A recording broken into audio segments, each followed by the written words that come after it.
बहुत धन्यवाद अध्यक्ष महोदय। सबसे पहले तो मैं बहुत आभार प्रकट करना चाहूँगा कि आज इस सदन में मेरा वक्तव्य रखने के लिए आपने मुझे मौका दिया। महामहिम राज्यपाल के अभिभाषण में पहुंचने से पहले मैं आपकी इजाज़त से कुछ निजी बात कहना चाहूँगा। ये क्षण जो है, आज का ये जो पल है, मैं बहुत भावुक हूँ, ओवरवेल्म्ड हूँ अंग्रेजी में कहे तो। भावुक इसलिए हूँ कि एक 2018-2019 में इंडिया टुडे एक पत्रिका है, एक मैगजीन, उसमें एक सर्वेक्षण हुआ था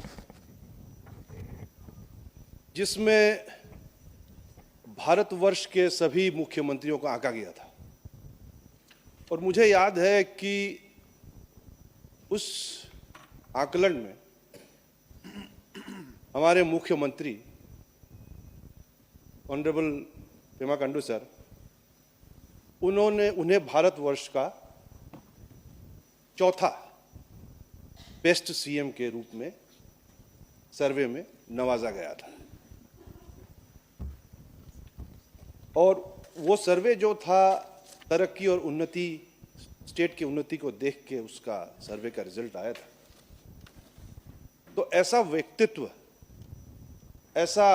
व्यक्तित्व के साथ आज इस सदन में मुझे बात करने का मौका मिलना, उसके साथ बैठना और मेरा व्यक्तित्व को प्रस्तुत करने का मौका मिलना, ये मेरे लिए एक बहुत ही भावुक पल है स्पीकर महोदय। और दूसरा, मैं इसलिए भी भावुक हूं कि मेरे पिताजी 1995 से लेकर 2004 में इस सदन में बैठा करते थे और उसमें हमारे बहुत ही वरिष्ठ, हमारे डिप्टी सीएम सर भी उस वक्त उस जमाने में थे। और आज उसी के साथ ये डायस को शेयर करना, ये भी एक मेरे लिए बहुत ही भावुक पल है। और इस दिन को मुझे जो देखने का आज जो मौका मिला है, मैं मानता हूं कि इस दिन का जिम्मेदार जो है वो 30 आलो वेस्ट, इस कॉन्स्टिट्यूंसी को मैं रिप्रेजेंट करता हूं, मैं उनके द्वारा, उनके कारण आज मुझे ये दिन नसीब हुआ है। और मैं उनको बहुत आभार प्रकट करना चाहूँगा, 30 आलो वेस्ट के जितने जनता है, कि आज मुझे ऐसे माहौल में, जहाँ पे इतने गणमान्य व्यक्ति, हमारे विधायक, मंत्रीगण के बीच में मुझे आज ये अपना वक्तव्य को प्रस्तुत करने का मौका मिल रहा है। और मैं उम्मीद करता हूं कि मैं उनके आशाओं आकांक्षाओं के ऊपर मैं खड़ा होने का करूंगा, 30 आलो वेस्ट के जनता के आशाओं पे खड़े होने का भरपूर प्रयत्न करूंगा।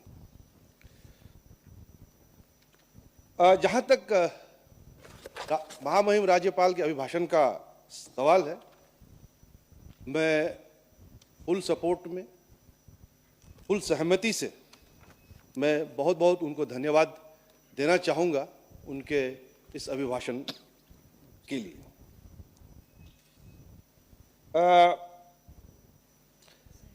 मैंने इस अभिभाषण को काफ़ी गौर से पढ़ा है पिछले 2-3 दिन।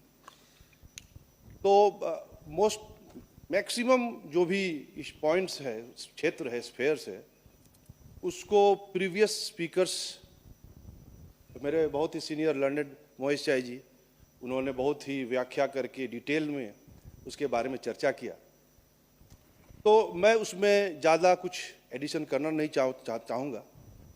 मेरे लिए भी आज, जैसे मेरे मित्र विवेक नाउब ने कहा, उनका दूसरा है, आज ये मेरा पहला दिन है। तो मोर और लेस उसमें सहमति जताते हुए, और जो बेसिक उसमें जो जो मुझे देखा है, जैसे आपका डिजिटाइजेशन के ऊपर जोर दिया गया है, फार्म टू फोक पॉलिसी के ऊपर जोर दिया गया है, दुलारी कन्या है, उन्नति स्कीम इत्यादि बहुत है। तो I don't want to repeat the same thing again to cut the long story short. लेकिन मैं अभिभाषण में मैंने जो जो जो जो क्रक्स है, जो मुझे जो महसूस हुआ है अभिभाषण का जो क्रक्स है, वो बार बार एक ही चीज पे दर्शा रहा है, वो है विकसित भारत 2047। मतलब हमारे आदरणीय परम आदरणीय प्रधानमंत्री का जो सपना है कि आज़ादी के 100 साल के बाद, आफ्टर 100 years, विकसित भारत डेवलप्ड भारत जो होना है, वही सपना को एक सपना के लिए एक रूपरेखा, एक ब्रॉड आउटलाइंस में रूपरेखा दिया गया। ये मेरा मानना है, इसे देख के मुझे ऐसा प्रतीत हो रहा है।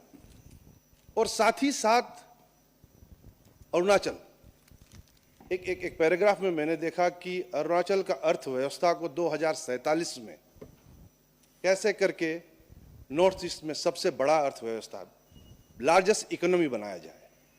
ये दो पहलू मुझे नजर आया है, और इसको प्राप्त करने के लिए जो रास्ता है उसका पूरा विवरण इसमें दिया गया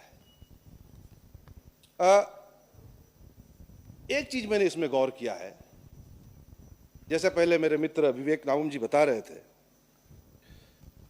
इस पे बहुत ही सिद्धांतों का बहुत बढ़िया से सिद्धांतों का इसमें वर्णन किया गया है। आपका रिफॉर्म, परफॉर्म, ट्रांसफॉर्म, सबका साथ सबका विश्वास, जो ऑफ्ट रिपीटेड है, सबका प्रयास, सब इसमें दिया गया है।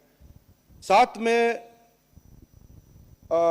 और एक चीज को सर मैं हाईलाइट करना चाहूँगा कि एक चीज पे जोर ये दिया गया है कि इक्विटेबल ग्रोथ। जैसे कल फ्राइडे को जब मेरे सीनियर मुख्यमंत्री जी पेश कर रहे थे, तो इक्विटेबल ग्रोथ यानी कि अरुणाचल डेवलप हो और जो ग्रोथ है इक्विटेबल हो, सभी का जो पर कैपिटा इनकम बढ़े, सभी लोगों का equitable growth, distribution of wealth amongst सभी का बराबरी का डिस्ट्रीब्यूशन हो। ये मैंने इसमें सर देखा है, और इसी इक्विटेबल ग्रोथ का प्रिंसिपल को सर मैंने इसमें, साथ ही साथ सर एक चीज मैंने ये भी देखा है कि इसमें एक चीज को महत्व दिया गया है, स्पीड, स्केल, स्कोप, स्टैंडर्ड, यानी कि गति, पैमाना, दायरा और मापदंड, इन चारों को पूरा समाया गया है। आप क्वालिटी पे ध्यान दीजिए, क्वालिटी को कैसे करके इसमें इम्बाइब किया जाए, उस पे भी इसमें जोर दिया गया है। तो मैं ज़्यादा वक्त नहीं लेते हुए इन सभी मूल सिद्धांतों को बोलते हुए एक संस्कृत का एक श्लोक है, उसको मैं बोलना चाहूँगा। उत्साहो बलवान आर्य न अस्त्य सहत परम बलामी, सोत्सहस्य ही लोकेशु न किंचिद अपि दुर्भामी।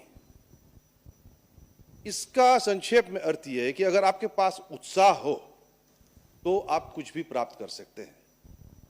और जैसे कि यहाँ में टीम अरुणाचल जो जिक्र किया है बार बार, हमारे मुख्यमंत्री, ऊर्जावान मुख्यमंत्री और हमारे वरिष्ठ और बहुत ही अनुभवी डिप्टी सीएम के नेतृत्व में अरुणाचल जो है विकसित 2047 जो हमारा टारगेट है, इस लक्ष्य को इस उत्साह से जरूर प्राप्त होगा, ये मुझे उम्मीद है।